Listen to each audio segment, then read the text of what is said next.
We fabricate tools right here in the United States at verysupercooltools.com. If you like my content and shop on Amazon, please click through shopaskwoodman.com. Thanks.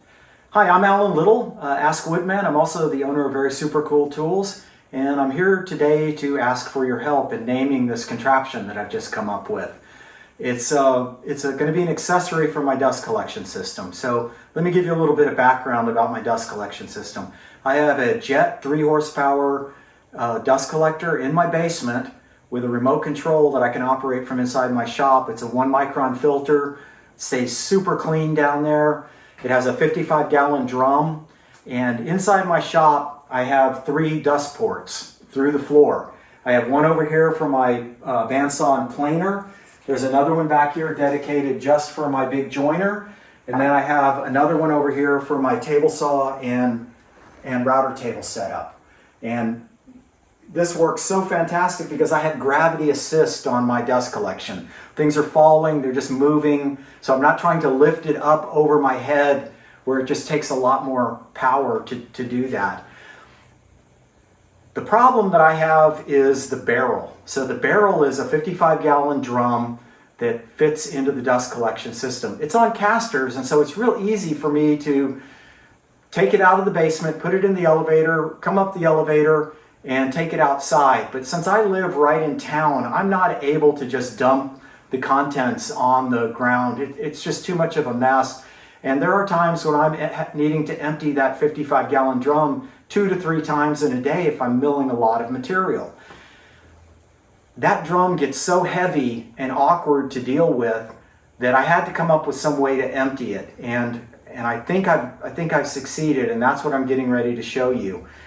There are accessories that will empty barrels. Usually they operate on the tines of a forklift where the barrel turning mechanism is in between the forklift blades, but I don't have a forklift. Or they operate on some type of overhead hoist where the barrel is grabbed by the hoist and then can be raised up and then flipped over. But I don't want to bring that dust back into my shop that I've already gotten rid of, because I may have something in the way and just don't have room and don't want to make a mess. So this thing that I've built is going to live outside. It's going to be all weather, and it's going to just allow me to wheel my barrel outside, my 55-gallon drum, put it in this contraption that I hope you help me give a name to, and flip it over into a full-size 55-gallon plastic bag, and then bag it to either get disposed of in the trash, or if some friend wants to use it for some type of composting arrangement, they can get it from me. But that's where the problem is I'm 64 years old, and I'm not going to wrench my back or my shoulder trying to empty a 55-gallon drum filled with dense sawdust. Life's too short for that. And I want to woodwork for many, many years to come, and I don't want this albatross of trying to empty my dust collection drum to be an inhibitor to my work. So I'm going to show you what I've come up with. Okay, so let me show you the mechanism before I put the drum in. So you can see there's the hoop that's going to lock the drum down below. And then these guys, they will lock the barrel from the top, because I have a cage inside my dust collection drum to keep the bag from collapsing on the inside. And if I didn't have these there, the cage would want to fall out when I was emptying it. So I welded handles on all of the things so I don't have to get a cordless or use any tools. But let me show you, this is the lock. I just take the lock here and then just flip this guy over. And when it's upside down, I'll just lock it in place and let all the dust settle out. And then come back, and after the dust is settled, free the bag. There's a stainless steel band clamp that will go around the top of the drum. So the bag will just sit here. I'll free the bag, take it out, and then let the thing come back. And I can use my feet and my weight to control this. That's why I welded these cross sections on in this. And just a simple foot actuated lock will lock it in place. Okay, so I have the band tightened down, and this is the little ramp that I use to wheel the drum back up onto the movable carriage. And this is the lockdown. I have the 2 lockdown mechanisms to make sure that the cage doesn't fall out. And I have my stainless steel band clamp on here to hold the bag. So this is going to be the inaugural flippening right here. It's never been done. The barrel is only about half filled with sawdust, so let's see what happens.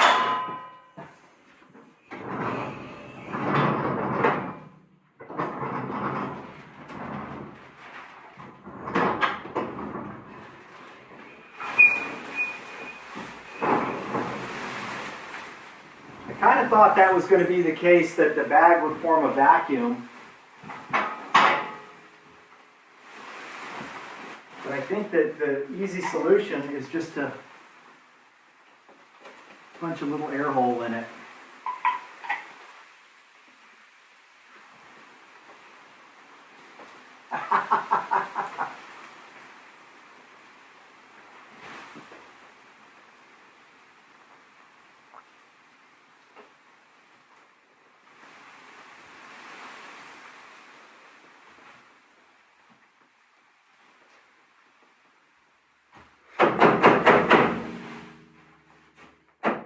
Well, I'm glad you guys got to see the inaugural spin, and it's just the dimensions just turned out perfect, because here's the bag sitting on the ground, and it's just the way I had planned. That's the way I had planned it with this diameter, with these diameter 6-foot hoops. It was 6 feet on the inside dimension is what I was going for, and I don't think I'd ever had this barrel completely empty, because I could never get it fully upside down without having dust just billowing in my face, but I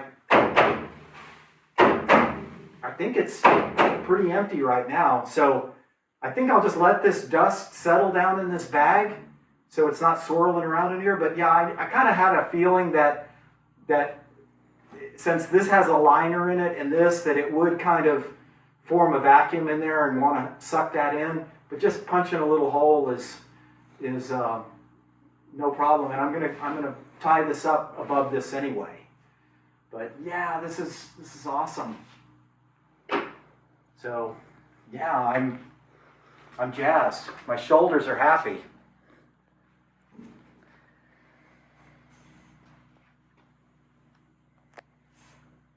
Yeah, and it hasn't fallen. These casters are still super tight to the platform here on the bottom.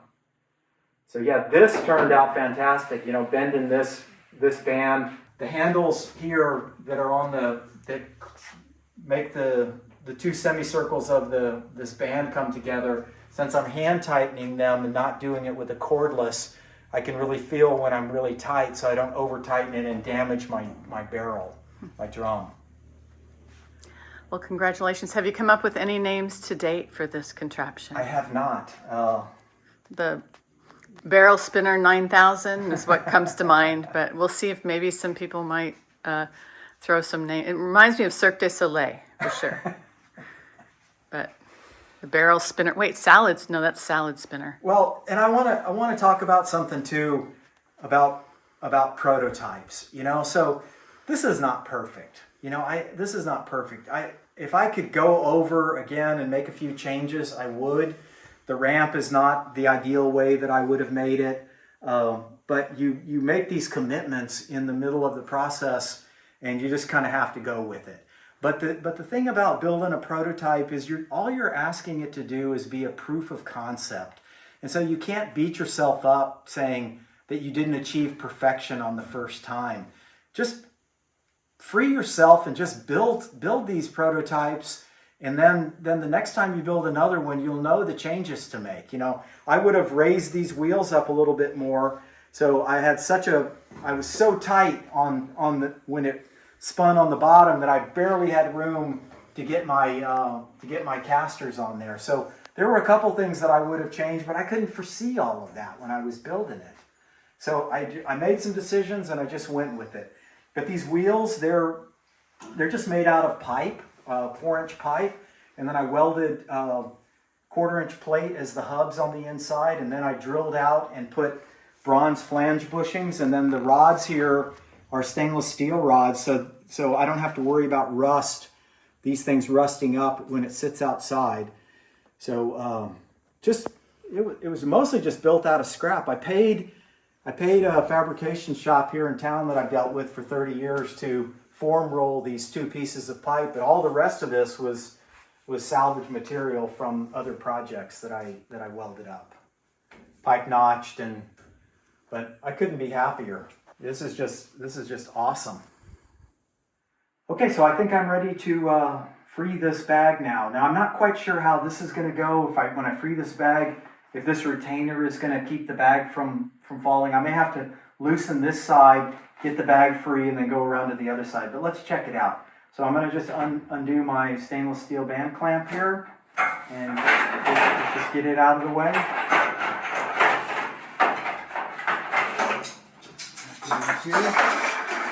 And let's see what's happening with this bag here. Yeah, so I'm going to just free this guy here on this side. And then bring it back up.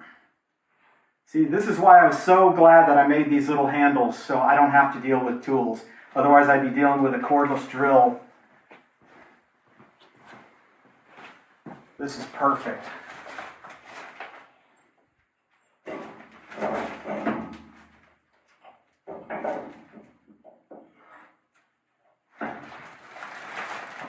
And I got a piece of string here to tie this up. Like I said, the drum was only about half full, so.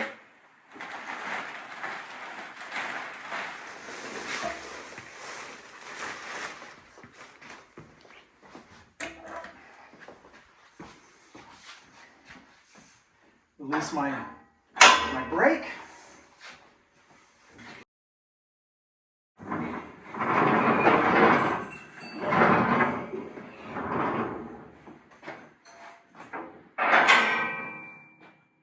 Wow. Okay, so the next thing I'm going to do is this just separates. This is just sitting on here on these rollers. So I can just free this off of here and roll it outside. And I got a little bit of grinding to do, not much. And then I'm going to prime this guy with the most serious metal primer I've ever seen, this Sherwin-Williams Chemchromic Marine Primer. And then paint it with my Equipment Blue, which is my favorite color. And I have some other little details too, like I have to drill some holes in these shafts so I can put cotter pins in them so they don't work themselves out over the years. And I've got some set screws that I'm going to put in here, but I'm going to fill these wheels up with oil. Just so when they're spinning around, the oil, just make sure that there's not going to be any water that gets in the collar of the bushing and fills the inside of the wheel with water. So at least that will keep it from rusting on the inside. But this thing's going to outlive me, I know that. I've never got that much dust out of it. But I'm ready to get this thing out of my shop. But it's going to look like a piece of yard art. That's the thing. So people are going to come over and it's going to be on the side of the house where my truck is parked, and I'll give people 20 guesses what it is. No one will figure it out. I just couldn't be more pleased with the way this turned out. And it's always a pain when you're building something. You're like, oh, you're spending this time on it. But this is going to, hopefully I'm going to be able to woodwork for another 20 years or more, maybe. With medical science the way it is, I may be still woodworking, and this is going to save my back and my shoulders and allow me to really keep my space clean, which is really important to me. Thanks for watching, and keep in touch. I'm always happy to hear from people. You'll find additional information and links in the description. Thanks for watching. Please subscribe and keep in touch.